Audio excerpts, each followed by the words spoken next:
So let me tell you what happened to me over the last week or so. It happened. I had a full blown crash out, a meltdown, and I sat there undone in front of my daughter.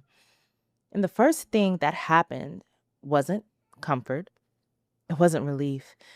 It was this old installed voice that still sits in the back of my head that immediately started scripting the apology. You're supposed to be the calm one. You're supposed to be the strong one. She's not supposed to see you like this. She's not supposed to see you break down. And I sat with that voice for a second. And then I asked this question I'd never asked before. Why not? Why is this version of me she's supposed to inherit is the one who never cracks, who never runs dry, who never once looks tired in front of her own child? Because I don't want her growing up thinking that strength means invisibility. I don't want her learning the way that I did, that falling apart has to happen behind a closed door, quietly, on a schedule that doesn't inconvenience anyone. If she's going to inherit anything from me, let it be this: that a woman can crash out. And she can crash out loud in front of the people she loves most and still get back up. That falling apart isn't the opposite of strength. Sometimes it's just what strength costs when you've been carrying it for too long without anyone asking if you needed to sit it down. I'm not going to dress this up today. Y'all, I'm tired. And for once, I let the performance stop instead of forcing it back online. See, that's not failure. That's just honesty. Finally louder than the script. Let's get into this week's episode.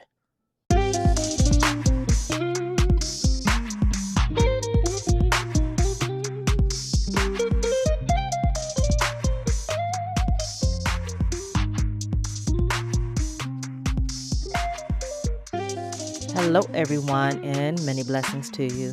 I'm Shae, identity linguist, capacity strategist, and human development researcher and founder of Flow. And you are listening to Too Much for the Room, the podcast where we go underneath the performance, the exhaustion, and the shrinking, and we name what's actually happening. If you're new here, welcome. You found this for a reason. And if you've been here, then you already know we don't do surface level here. We go all the way in. And today's episode is called I Don't Want to Eat the Darn Cake. And if you've ever been handed a silver lining when what you needed was space to just be honest, this one is for you. Now let's get right into it. Now I want to talk about something we do to Black women that we've normalized so completely that most of us don't even notice it's happening anymore. Every time a Black woman tries to tell the truth about how hard something actually is, every time she opens her mouth to say this is painful, this is exhausting, this is just too much and I can't carry it anymore, somebody hands her a cake. Now, it's not literal cake, but it's the metaphor. Just stay positive. Everything happens for a reason. You're so strong. You'll get through this. God wouldn't give you anything that you couldn't handle. Make the best of it. At least here, sis, have a slice of silver lining. Garnish it with gratitude and smile while you eat it in front of everybody so they don't have to sit with how bad it actually tastes. I don't want the cake. I never asked for the cake. And I'm so tired of being handed a plate of forced sweetness every time I try to tell the truth.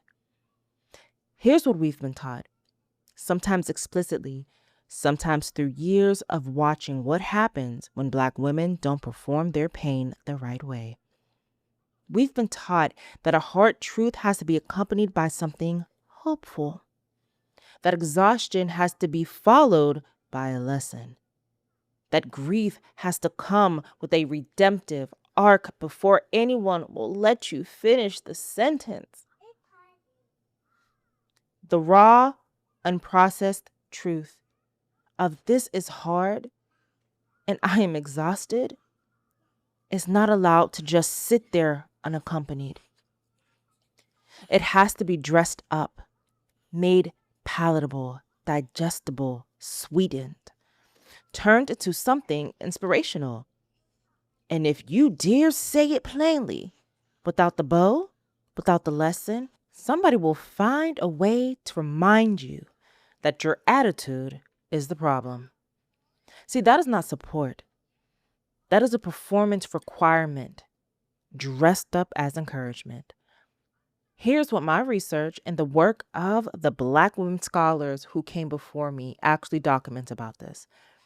Patricia Hill Collins works on the politics of respectability, names this mechanism with precision. Black women are not just expected to perform strength.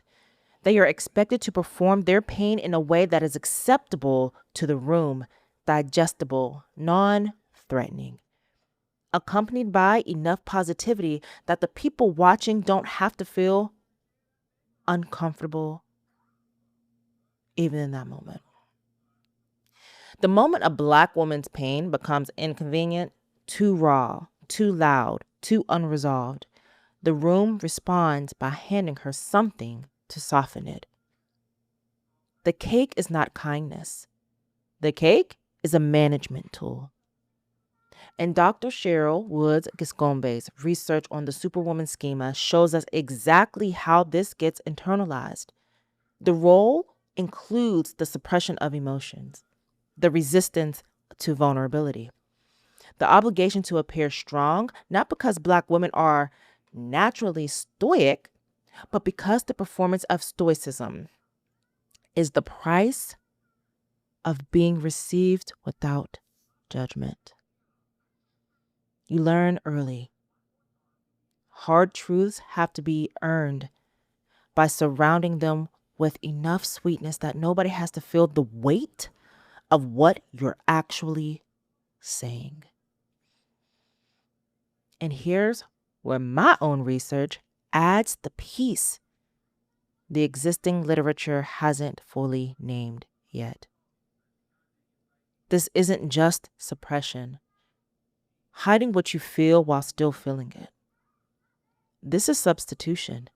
The requirement to sweeten your truth gets so deeply installed in us that you stop being able to access the raw version of it at all. You don't just hide the unsweetened truth, you replace it automatically before it even makes it out of your mouth. You crack. And before you can even feel it, the installed voice is already scripting the apology, already framing it, already packaging it in a way that won't inconvenience anyone. That's not strength. That's 17 years of practice making the performance feel like instinct. That is my story. Literally. And she, whether you have an audience, your daughter, yourself, all the women that are around you, they deserve to know the difference. Now, I want to name something that doesn't get talked about enough. There is a cost to refusing the cake, and it is real. When a Black woman says, "I'm tired," without immediately following it with, "but I'm grateful," she gets labeled negative, problematic, ungrateful, too much. When she says, "This is hard," without the redemptive arc, people get uncomfortable. They pull back. They offer the cake harder. But look at how far you've come. But look at what you've built. Look at everything you have. As if the truth of her exhaustion cancels out the truth of her capacity. As if she can't be both grateful and tired, both capable and cracked open, both still standing and completely done with pretending the weight isn't heavy. Bell Hooks wrote about the way Black women are socialized to make their pain useful to others, to turn it into something productive, something teachable, something that serves a purpose beyond just being true. And what I've lived and what my research documents is that when you spend long enough sweetening every hard truth before you release it, you lose. You lose your relationship with the unsweet version of yourself entirely. I'm going to repeat that one more time. When you spend long enough sweetening every hard truth before you release it, you lose your relationship with the unsweet version of yourself entirely. You forget what your own raw truth sounds like. You mistake the performance for your personality.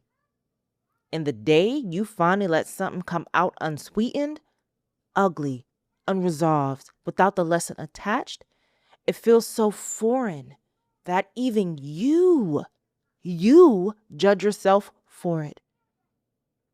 See, that's the wiring. That's the installation.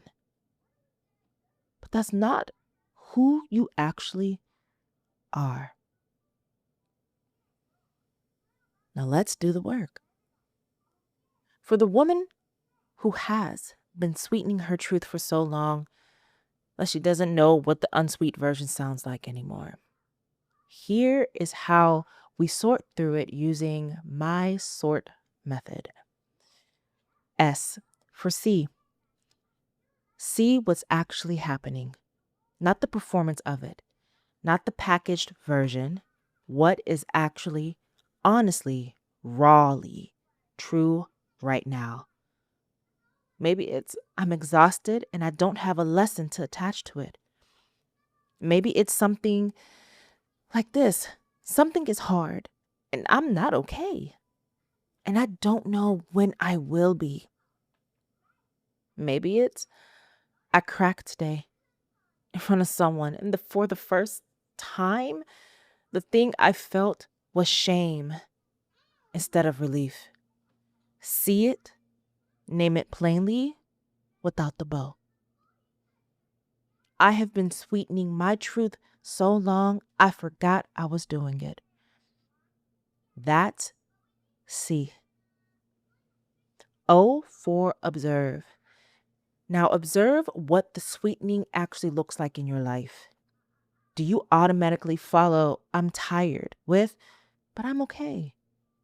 Do you catch yourself reframing your pain into a lesson before you've even finished feeling it? Do you apologize for your emotions even before anyone has responded to them? Do you perform gratitude you don't currently feel because you're afraid of what happens if you don't? Observe it without judgment. You didn't create this pattern. It was installed before you were old enough to question it. And you have been so good at it for so long that it probably doesn't even feel like a performance anymore. That's exactly the problem. And that's exactly what we're naming. R for reclaim. Here is the truth you reclaim. This is hard. Is a complete sentence. It does not need a bow. Your exhaustion is not ingratitude. Your grief is not negativity. You're cracked open, unresolved, still in the middle of it. Truth is not a character flaw. It is the most honest thing you've said in a long time. You do not have to sweeten it to make it worth hearing. You do not have to attach a lesson to it to justify the space it takes up.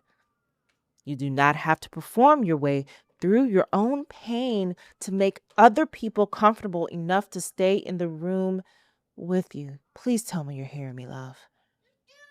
The unsweet truth is still the truth. And it is enough exactly as it is. Reclaim that, hold it.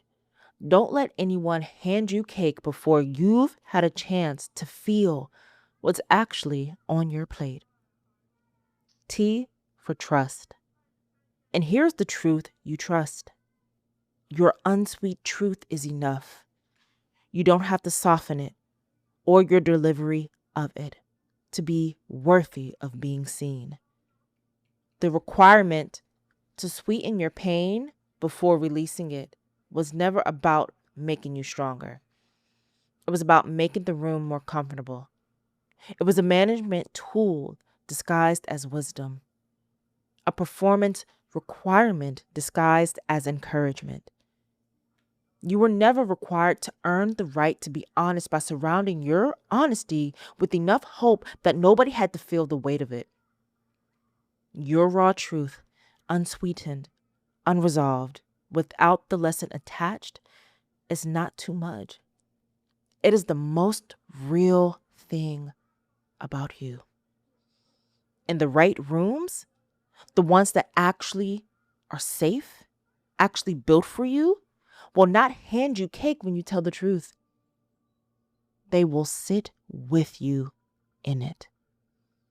Trust that those rooms exist, and trust that you are allowed to leave the ones that keep handing you something you never asked for. That is the tea. So I want to leave you with this. You don't have to make lemonade today. You don't have to find the silver lining, attach the lesson, or wrap the hard thing in enough hope that it's palatable for the room. You are allowed to say, today was hard. I cracked. I don't have a neat ending for you. That is not failure. That is not weakness. That is not something that needs to be dressed up before it deserves to be said. It is the truth. And the truth, unsweetened, unperformed, exactly as it is, has always been enough. You can hand somebody else the cake today. You don't have to eat it. That is too much for the room. Many blessings to you, and I'll see you in the next episode.